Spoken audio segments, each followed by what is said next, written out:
Kisah Sang Penakluk.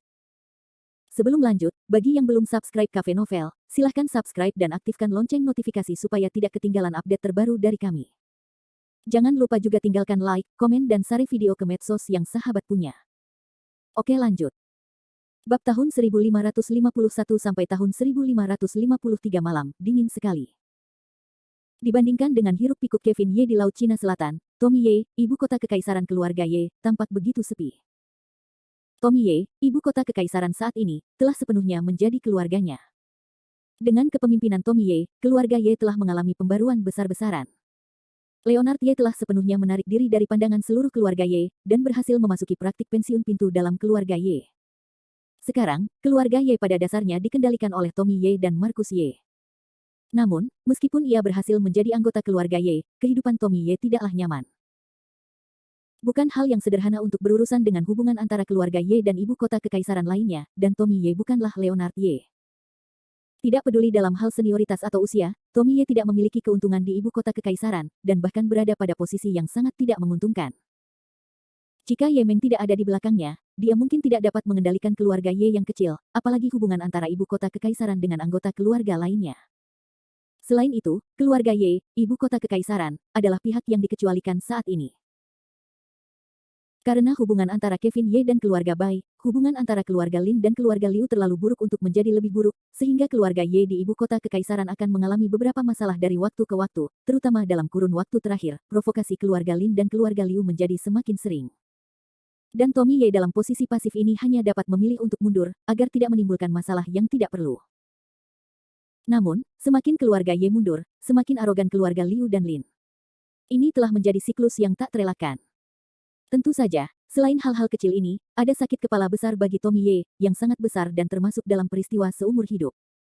Itulah yang terjadi padanya dan Bai Zijun. Beberapa hari yang lalu, undangan pernikahan datang dari keluarga Bai. Bai Huansheng telah menugaskan Bai Zijun ke keluarga Helian, salah satu dari 10 keluarga emas teratas di ibu kota kekaisaran. Berita itu membuat Tommy Ye gemetar.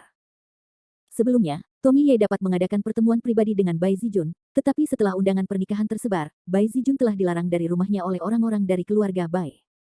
Tommy Ye tidak dapat memperoleh berita apapun tentang Bai Zijun. Untuk melakukan ini, Tommy Ye juga secara pribadi mengunjungi keluarga Bai dan meminta untuk bertemu dengan lelaki tua Bai Huansheng.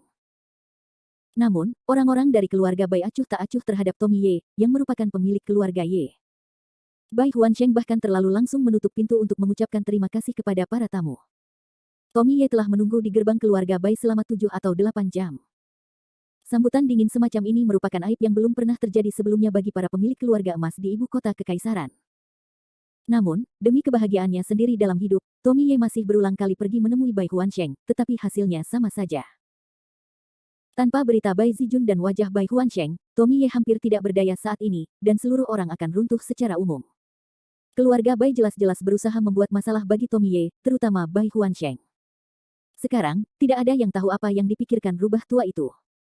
Hanya saja Tommy Ye dan Bai Zijun adalah sepasang kekasih. Saat ini, di taman belakang keluarga Ye, Tommy Ye memegang kartu pernikahan di tangannya, dan ada teko sake di samping meja, minum sendirian. Setelah menghabiskan secangkir sake, Tommy Ye merasa sangat sedih dan berkata, bernyanyi sambil minum anggur adalah cara hidup yang baik. Misalnya, embun pagi membuat orang sulit untuk pergi. Ayo, ayo, minum. Untuk situasi hari ini, Tommy Ye hanya bisa menenggelamkan kekhawatirannya dengan minum, tetapi bagi Tommy Ye, minum hanya akan membuatnya semakin khawatir. Setelah minum satu cangkir demi satu, Tommy Ye sudah sedikit mabuk sebelum fajar. Mengangkat gelasnya ke arah cahaya bulan, dia berkata dengan senyum konyol, ayo, datanglah, Zijun, aku menghormatimu. Aku berharap kamu tidak mengalami pasang surut di tahun-tahun mendatang. Aku berharap aku tidak merasa sedih dan bahagia di sisa hidupku. Ayo, lakukanlah. Setelah itu, Tommy Ye mengambil gelas dan meminumnya dalam satu tegukan. Namun, pada saat ini, sebuah sosok tiba-tiba muncul dan menyambar cangkir anggur di tangan Tommy Ye. Orang itu adalah seorang sosok berkemeja biru panjang, wajah pria parubaya itu tampak begitu cantik dan luar biasa. Orang ini bukan orang lain, dia adalah paman ketiga Tommy Ye, Marcus Ye, si jenius dari keluarga Ye. Sambil membawa gelas anggur, Marcus Ye tersenyum tipis dan meminum anggur di gelas itu. Anggur memang anggur yang enak, tetapi bukan seperti itu cara meminumnya. Kamu hanya menginjak-injak makanan dan menginjak-injak dirimu sendiri. Saat berbicara, tubuh Marcus Ye yang melayang datang ke Tommy Ye, duduk di seberang Tommy Ye. Bagi Markus Ye, penampilan Tommy Ye akhir-akhir ini juga nyata di matanya. Awalnya, Markus Ye tidak bermaksud untuk ikut campur dalam dunia emosional generasi muda. Namun, jika Tommy Ye terus membuat kerusakan seperti itu, seluruh keluarga Ye harus menderita, jadi Markus Ye harus bertanggung jawab sekarang. Melihat Markus Ye, Tommy Ye langsung terkekeh, "Paman ketiga, ternyata kamu. Datanglah di saat yang tepat. Temani aku dan minumlah bersamaku," kata Tommy Ye sambil berdiri untuk menuangkan anggur kepada Markus Ye. Namun, Markus Ye tersenyum dingin, mendengus, "Duduklah." Kalimat ini bukan sekadar dua kata, melainkan paksaan Markus Ye terhadap alam Tianyuan. Meskipun Tommy Ye adalah penguasa keluarga Ye, prestasinya jauh lebih rendah daripada Markus Ye, tetapi dia baru saja memasuki alam bawaan. Menghadapi tekanan Markus Ye, Tommy Ye tidak dapat bergerak dengan segera. Dan Markus Ye mendorong dengan punggung tangan, saat itu juga kendi anggur dari meja batu itu langsung berubah menjadi bola bubuk, melayang di langit malam. Melihat Tommy Ye dengan dingin, Markus Ye berkata, "Apakah kamu sudah bangun sekarang?" Markus Ye memiliki momentum dan tekanan yang begitu kuat, dan melihat cara Markus Ye yang begitu berlebihan, Tommy Ye segera terbangun dalam keadaan setengah mabuk. Namun, Tommy Ye tidak dapat menahan tawa dan menggelengkan kepalanya setelah dia bangun. "Bagaimana kamu bisa melakukannya setelah bangun? Zijun ditakdirkan untuk menikahi orang-orang dari keluarga Helian. Aku mungkin juga mabuk ketika aku bangun." Jelas, Tommy Ye sedikit frustrasi saat ini. Dan Markus Ye dengan jijik berkata, "Ditakdirkan. Yah, tidak ada takdir di dunia ini. Jika kamu tidak memperjuangkannya sendiri, tidak ada orang lain yang akan melakukannya untukmu." "Paman, aku telah memenangkannya, tetapi Bai Huansheng menolak untuk melihatku dari awal hingga akhir. Apa yang bisa aku lakukan?" Markus Ye mendengarkan kata-kata Tommy Ye dan berkata, "Jika dia tidak melihatmu, tidakkah kamu akan melihatnya? Aku tidak tahu bagaimana menjadi tuan dari keluarga Ye." Berbicara, Markus Ye menghentikan suaranya berulang kali, berkata, "Jika hal semacam ini terjadi pada Kevin Ye, menurutmu apa yang akan dia lakukan? Bagaimana?" Tommy Ye penasaran dengan kata-kata Markus Ye. Dan Markus Ye berkata dengan suara dingin, "Jika hal ini terjadi padanya, aku jamin keluarga Bai sekarang menjadi ayam dan anjing." Mata Tommy Ye konyol, tetapi segera dia tersenyum pahit dan berkata, "Memang, aku minta maaf atas temperamen saudaraku, dia bisa melakukan ini. Namun, aku tidak menyesal. Aku tidak memiliki kultivasi seperti dia. Kamu salah." Markus Ye segera menegur kata-kata Tommy Ye dan melanjutkan, "Yang kurang darimu sekarang bukanlah kultivasinya, tetapi keberaniannya," kata Markus Ye sambil menarik Tommy Ye, berkata, "Nak, ikutlah denganku." Hanya sebentar, Tommy Ye dan Markus Ye menghilang pada saat yang sama. "Paman, paman, kemana kalian akan membawaku? Kemana?" Dapatkan kembali keberanian yang seharusnya kamu miliki sebagai kepala keluarga Ye." Bab 1552. Jika berbicara tentang Markus Ye, dia juga memiliki temperamen yang keras. 20 tahun yang lalu, Markus Ye berani merajalela di ibu kota kekaisaran. Mengandalkan prestasinya sendiri, dia membunuh beberapa penerus keluarga emas hidup-hidup. Jika tidak, keluarga Bai, keluarga Liu, dan keluarga Lin tidak akan bergandengan tangan untuk menyegel Markus Ye. Namun sejujurnya, keluarga emas ini juga sangat tidak beruntung. Pertama mereka bertemu Markus Ye, Laozi yang sombong dan lalim, dan sekarang Kevin Ye, putra dewa yang membunuh dan memberontak. Di mata keluarga emas kaisar, ayah dan anak itu hanyalah duri dalam daging. Jika mereka dapat ditarik keluar, mereka akan benar-benar bahagia. Saat ini, kaisar sedang gelap dan berangin. Markus Ye membawa Tommy Ye dan langsung pergi ke Baijia Manor. Tommy Ye sekarang menjadi sedikit penasihat, paman ketiga, paman ketiga. Saat ini, Tommy Ye tidak dapat menahan diri untuk tidak meneriaki Markus Ye, tetapi Markus Ye adalah kekuatan yang keras kepala untuk muncul, terlepas dari banyaknya orang itu. Sambil menarik Tommy Ye, Markus Ye langsung berteriak, Bai Huansheng, kau bocah tua, keluarlah dan keluarlah." Seruan Markus Ye cukup dalam. Hari itu, prestasi negara Yuan langsung terpanggang di Istana Baijia. Jangankan Istana Baijia yang kecil, seluruh ibu kota kekaisaran pun berguncang 3 kali. Saat itu sudah larut malam, dan semua orang di keluarga Bai sudah tertidur. Setelah omelan Markus Ye, lampu keluarga Bai langsung menjadi terang, terutama Bai Huansheng. Jantungnya yang tua berdebar kencang. Bagaimanapun, kultivasi Markus Ye bukan untuk bersenang-senang. Meskipun dia bisa berjalan mendatar di ibu kota kekaisaran, itu hampir sama. Segera, sekelompok orang muncul di halaman istana Baijia. Para pengawal keluarga Bai pertama-tama menyerbu dari segala arah, lalu Bai Huansheng, pasukan Bai, semuanya keluar dari halaman keluarga Bai. Saat ini, Bai Huansheng tampaknya baru saja bangun dari tidurnya, masih mengenakan jubah, menatap langit, ekspresinya cukup jelek. Memang, Bai Huansheng merasa kasihan pada Tommy Ye beberapa hari yang lalu, tetapi lelaki tua itu tidak pernah menyangka bahwa Markus Ye akan begitu nakal sehingga dia membawa Tommy Ye ke rumah Bai di tengah malam. Tanpa menunggu Bai Huansheng membuka mulutnya, beberapa orang di keluarga Bai telah memarahi, "Ye Laosan, apa yang kamu lakukan? Tidakkah kamu tidur di malam hari untuk membuat masalah di rumahku yang Bai? Apakah kamu menggertakku karena tidak ada seorang pun di keluarga Bai?" Jelas, pembicara dan Markus Ye berasal dari generasi yang sama. Orang-orang besar itu tumbuh di ibu kota kekaisaran, jadi semua orang tahu siapa. Bahkan jika Markus Ye sedang berlatih tongsuan saat ini, pihak lain tidak akan takut. Bagaimanapun, Markus Ye, tidak peduli seberapa cerobohnya dia, tidak akan peduli dengan pembunuhan di keluarga Bai. Mendengar ini, Markus Ye langsung mencibir. Dia memegang Tommy Ye di satu tangan dan menunjukkan pedangnya di tangan lainnya, "Bagaimana dengan menindasmu? Apakah kamu diizinkan untuk menindas pemimpin keluarga Yeku, dan aku tidak akan diizinkan untuk menindasmu?" Kata-kata Markus Ye benar-benar bajingan, tetapi siapa yang bisa membuatnya berbudi luhur? Bahkan orang-orang seperti keluarga Bai tidak punya cara. Bagaimanapun, untuk seseorang di alam Tianyuan, kecuali kamu bisa berdiri setinggi dia, kalau tidak, tidak ada cara untuk berunding dengannya.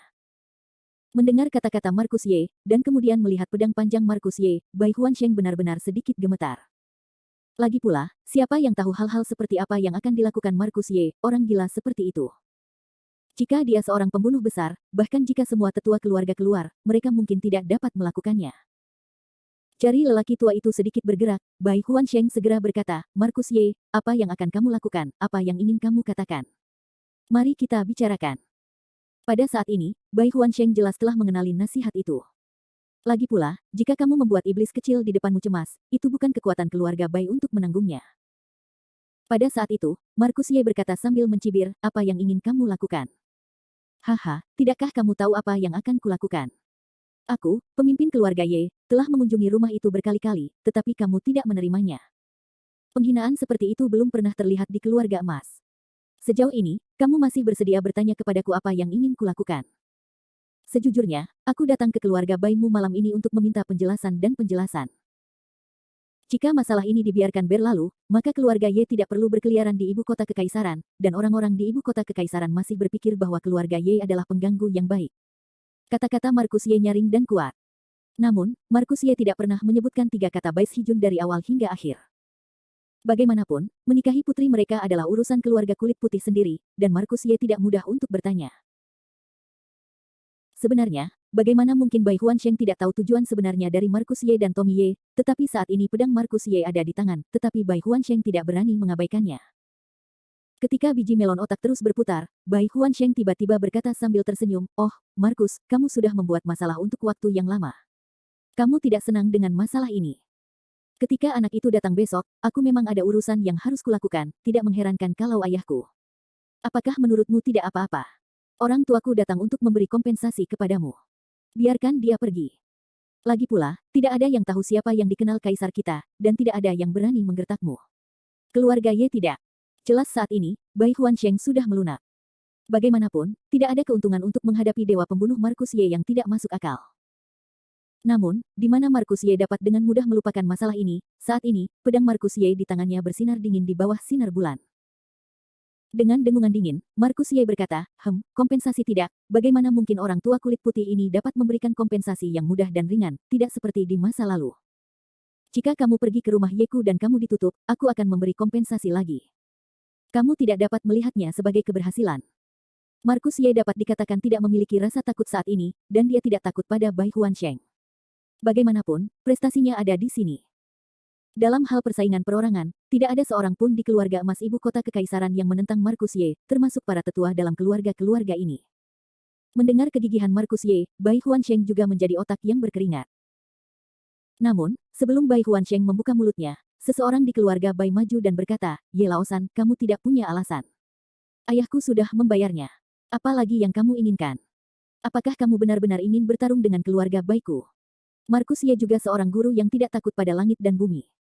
Dia mencibir dan berkata, "Jika kita memulai perang, apakah kita masih bisa takut padamu?" Pada saat ini, ada ledakan di halaman belakang rumah Bai Jia. Setelah itu, kekuatan besar datang ke arah Markus Ye. Setelah beberapa saat, tiga pria tua dengan rambut putih tiba-tiba muncul di langit, dan mengelilingi Markus Ye dan Tommy Ye dengan postur langit, bumi, dan manusia. Suara tua itu penuh dengan martabat dan berkata, jika kamu ingin bertarung dengan keluargaku, jangan lihat dirimu memiliki beberapa kati atau beberapa liang, ham. Bab 1553. Saya khawatir bahkan tiga tetua keluarga Bai tidak pernah menyangka bahwa Markus Ye dari keluarga Ye bisa begitu sombong sehingga dia datang ke rumah Bai sendirian untuk menantangnya. Ini sama sekali tidak memperhatikan keluarga Bai. Melihat Markus Ye, tiga anggota keluarga Bai sangat marah saat ini. Bagaimanapun, ada 5 tetua dalam di keluarga Bai, dan 2 di antaranya telah rusak di Linhai. Selain itu, kedua tetua ini kurang lebih terkait dengan keluarga Ye. Oleh karena itu, mereka membenci keluarga Ye Jiabai dan berharap mereka dapat menghancurkan keluarga Ye dengan satu gerakan. Sangat disayangkan bahwa keluarga Bai tidak memiliki kemampuan seperti itu sekarang, jadi mereka hanya dapat memilih untuk bertahan. Hanya bersabar tidak berarti menyusut. Markus Ye berani menantangnya dengan gegabah. Orang-orang dari keluarga Bai secara alami ingin menunjukkan kepada Markus Ye sedikit galak. Pada saat itu, Bai Huansheng dan seluruh anggota keluarga Bai menatap ketiga tetua dalam yang tergantung di udara hampir bersamaan dan berlutut di tanah, sambil berkata, lihatlah leluhur tua, lihatlah leluhur tua. Bagi orang-orang dari keluarga Bai ini, leluhur keluarga Bai adalah orang suci dan tidak dapat diganggu-gugat, dan martabat mereka lebih tinggi dari segalanya. Namun bagi Markus Ye, orang-orang ini tidak asing baginya. 20 tahun yang lalu, merekalah yang menyegel-segel bersama dengan teman-teman lama dari keluarga Lin dan Liu. Jadi bagi ketiga orang tua ini, Markus Ye tentu saja tidak akan memiliki wajah yang baik. Dengan mendengus dingin, mata Markus Ye berubah, menyapu ketiga orang di gedung putih, siapa aku, itu adalah kalian bertiga. Markus Ye mengatakan ini, dan anak-anak dari keluarga Bai segera memarahi, berani, lancang, berani tidak menghormati leluhur keluarga Baiku.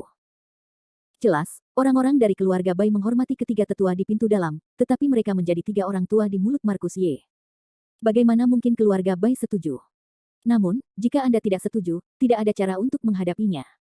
Tidak ada seorang pun di keluarga Bai yang dapat mengatasinya. Saya khawatir mereka bahkan tidak dapat menghadapi Tommy Ye, apalagi Markus Ye. Dalam menghadapi Markus Ye yang sombong dan mendominasi seperti itu, tiga tetua keluarga Bai tidak terburu-buru untuk bergerak. Tetua utama keluarga Bai telah mencapai level Tian Yuan, tetapi tampaknya sedikit lebih buruk daripada Markus Ye, belum lagi dua lainnya.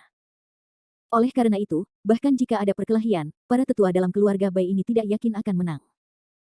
Markus Ye, kami pikir kami memiliki persahabatan yang sama dengan keluarga Ye Anda, jadi kami tidak membunuh Anda. Kami hanya menyegel prestasi Anda.